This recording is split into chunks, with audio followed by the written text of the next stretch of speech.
So today we're taking down a Wolff Luffing tower crane. We're looking up the tower there. Just crossed over 16th floor. It's kind of like crossovers they set up, tie-ins into the building to make it nice and stiff. Anyways, so we got a big mobile crane. It's a Grove GMK 7550, 180 feet of luffing boom set up for it. It's got 197 feet of main boom that can push out. We're not using that much today because we're not that tall. But we're going to go for a climb.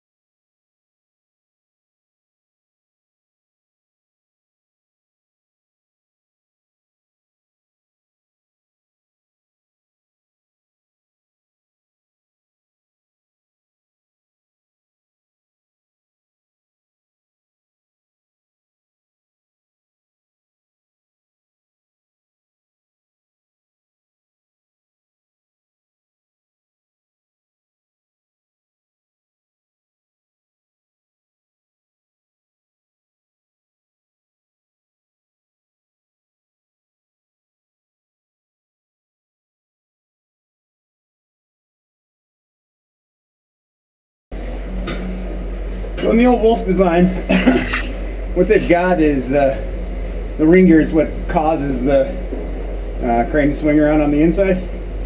Most cranes are on the outside. But anyway, see the scale of those things. I don't have the smallest hand, but you can see the difference there. Big old gears.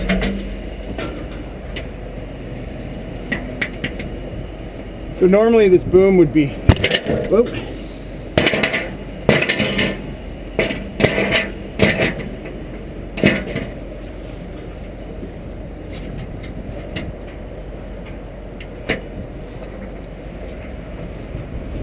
Normally this boom would be up higher. 15 degrees is the minimum angle, and we got it flat out. It's hanging on those cables that are coming straight out, called stay cables for erection ropes. They hold the boom up after we basically disconnect it from the luffing winch. The luffing or boom winch, it's all the rope that they use for that. The motor on this one's pretty tired. Just barely got through the job.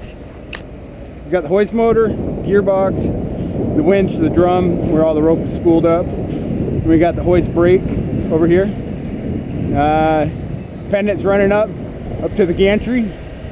A big structure up there is called a gantry. And then it runs out to the boom out there. Got the electrical panel here. Let's pull that open and see what that looks like. This is what an electrical panel in a tower crane looks like. So you got your main 480 volts coming in here and there. You know, for example, this might run the luffing winch. This might run the hoist motor. Like this is the luffing winch breaker. It's the breaker for the hoist motor. And then it runs up into the different contactors with timers and everything else that tells it when to start different speeds, because you want to have a little delay between, you want to go first step up, hoisting up, and straight into fourth. It'd be really hard on all the gearing and everything, the motor. So they delay everything so we can't hurt it. That's what the inside of a panel looks like.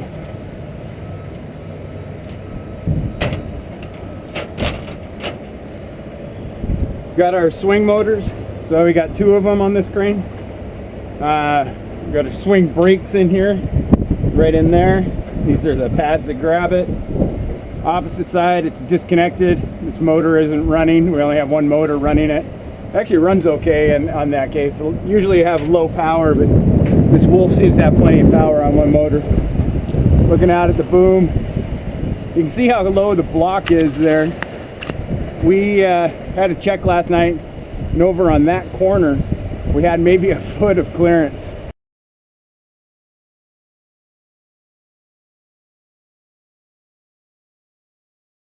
From not touching that building. I wasn't sure if I was going to have to stay all night and make sure it stays out of there. So we had high winds at 41 miles an hour.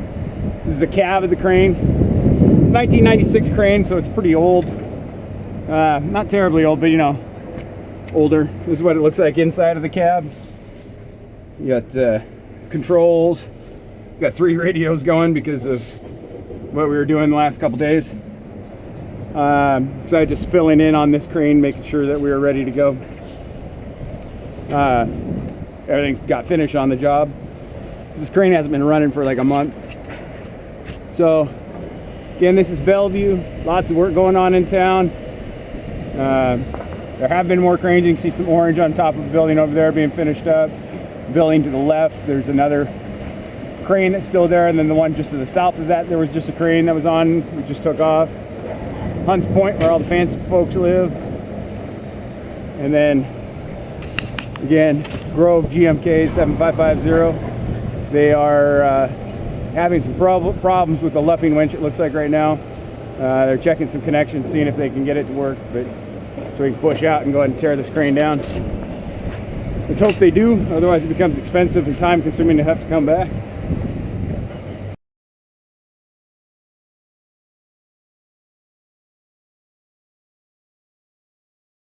We're taking this crane down. That boom was up a little bit, a couple floors before he pulled the counterweights.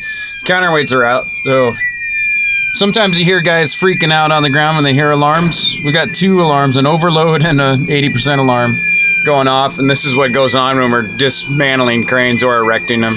That's why operators that are experienced don't really get freaked out by it. We got the mast leaning forward pretty good down there. You probably can't see that in this, but we're leaning forward to the point that water's dripping out. Running out from spots it's been in, build up in. Dismantling the tower crane.